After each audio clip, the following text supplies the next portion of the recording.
Bismillahirrahmanirrahim. Assalamualaikum warahmatullahi wabarakatuh.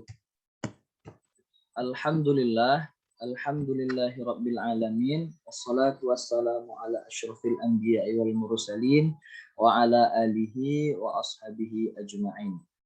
Bersyukur kita kepada Allah dan mengucapkan alhamdulillah, di mana pada siang hari ini kita dapat berjumpa kembali dalam mata pelajaran fikih bersama Muallim Sofwan. Yang akan kita bahas pada siang kali ini ialah puasa wajib. Nah, seperti yang kita lihat di PPT yang sudah ditampilkan, maka kita akan masuki pelajaran selanjutnya. Oke, puasa wajib. Apa itu puasa wajib? Pengertian puasa. Kata puasa merupakan terjemahan dari bahasa Indonesia untuk menerjemahkan daripada kata asalnya berasal daripada bahasa Arab, yaitu siam. Kata siam merupakan arti dalam konteksnya itu menahan diri. Menahan diri dari mana? Menahan diri daripada segala yang membatalkan puasa. Diawali sejak terbitnya matahari sampai tenggelamnya matahari dengan tata cara aturan tertentu. Kedudukan puasa dalam agama Islam adalah wajib, bahkan termasuk daripada rukun Islam yang keempat. Maka selaku umat Islam, maka kita wajib berpuasa terutama di bulan Ramadan. Karena yang diwajibkan berpuasa cuma bulan Ramadan. Selanjutnya, kita masuk selanjutnya. Hukum puasa di sini ada 4 ya. Sahabat-sahabat sekalian, sekalian, bahwa puasa di sini ada 4. Pertama adalah puasa wajib, sunnah, makruh, dan haram. Masuk kita selanjutnya. Syarat-syarat puasa. Pertama, haruslah orang yang beragama Islam yang menjalankan syariat puasa. Jadi, apakah orang kafir boleh berpuasa, Muallim? Tidak boleh. Nah, seperti itu. Tidak boleh orang kafir berpuasa, dan memang nggak ada tuntutan untuk mereka. Tuntutan berpuasa ini cuma khusus kepada orang Islam. Kedua, telah cukup usia, telah cukup umur, dalam tanda kutip sudah balik. Maka perempuan baliknya ketika sudah mengalami nama haid, dan untuk laki-laki sudah mengalami nama mimpi basah. Dan ketika memang dua hal tersebut tidak terjadi kepada mereka, maka batas usia maksimalnya ialah 15 tahun. Ketika sudah sampai umurnya 15 tahun, maka wajib untuk mereka berpuasa. Ketiga, mempunyai akal yang sehat. Muallim, orang gila kayak mana? Orang autis kayak mana? Orang autis dan orang gila tak wajib berpuasa. Dan tidak ada tuntutan mereka untuk berpuasa. Terus, suci dari haid dan juga nifas. Jadi ketika perempuan sudah menyampai batas usianya, maka dia akan mengalami haid. Dan nifas itu adalah darah yang keluar setelah melahirkan. Maka ketika terjadi hal tersebut, haid dan nifas, maka tak wajib bagi seorang perempuan untuk berpuasa. Tapi apa laki-laki mengalami tersebut? Tidak. Seperti itu. Terus, sedang mukim dan tidak dalam bepergian.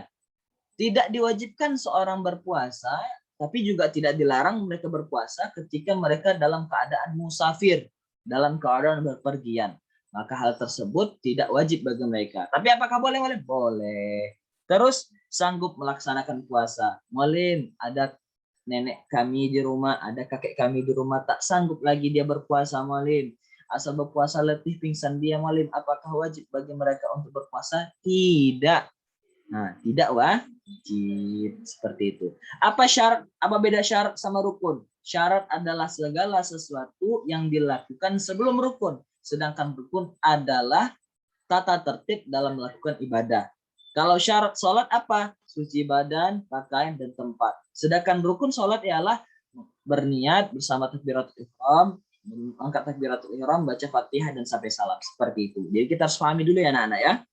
Selanjutnya.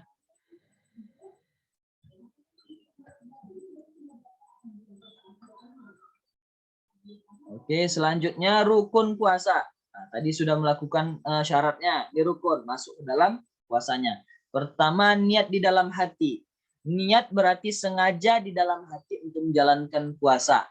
Jadi niat itu wajib termasuk dalam rukun berpuasa. Kedua, menahan diri. Dari kapan Mu'alim?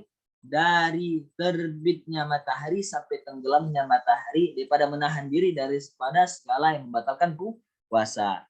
Ketiga, mengetahui syarat. Jadi syarat puasa itu wajib diketahui bagi orang-orang yang ingin berpuasa.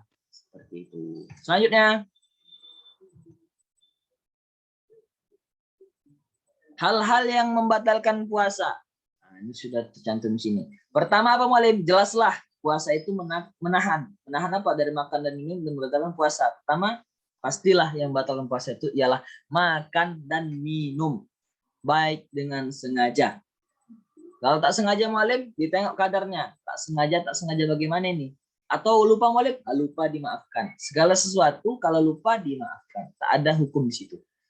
Kedua, muntah dengan sengaja. Tiba-tiba dilihatnya ataupun dikerok-keroknya mulutnya muntah dia, maka muntahnya itu dapat membatalkan puasa. Ketiga, keluar mani dengan sengaja. Bagi laki-laki ketika sengaja dalam mengeluarkan maninya, tapi tidak dalam kategori mimpi basah. Mimpi basah itu tidak ada dalam unsur sengaja. Seperti itu. Keempat, berhubungan suami istri. Kelima, membatalkan puasa, terus murtad. Jadi keluar dari agama Islam adalah salah satu yang dapat membatalkan puasa. Selanjutnya, oke, rukhsah. Apa rukhsah Mu'alim?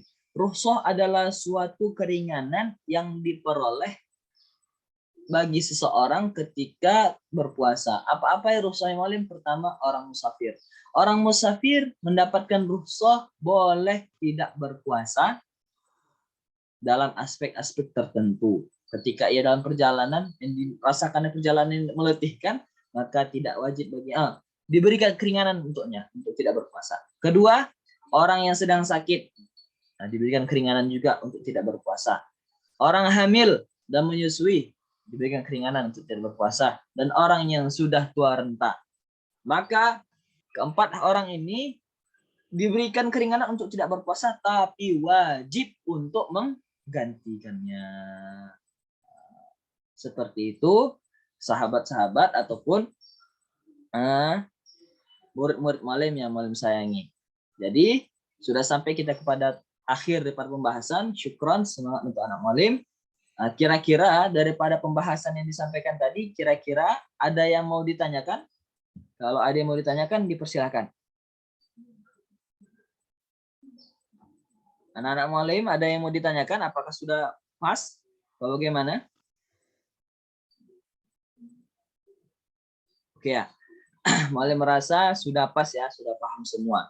Karena Mu'alim menyampaikan insya Allah dengan penuh rasa pemahaman. Tapi kalau misalnya rasa-rasa ada yang mau ditanyakan, tapi segan di sini, boleh dijapri Mu'alimnya ya. Dijapri ataupun di chat WA. Oke. Mungkin kita sampai kepada akhir pembahasan. Untuk anak-anak Mu'alim doakan semoga dalam kategori sehat walafiat dan dalam kategori orang-orang yang suka mendengarkan nasihat dan mau mengamalkannya. Nasrul minallah fatun qarib wa basyiril mu'minin. Wassalamualaikum warahmatullahi wabarakatuh.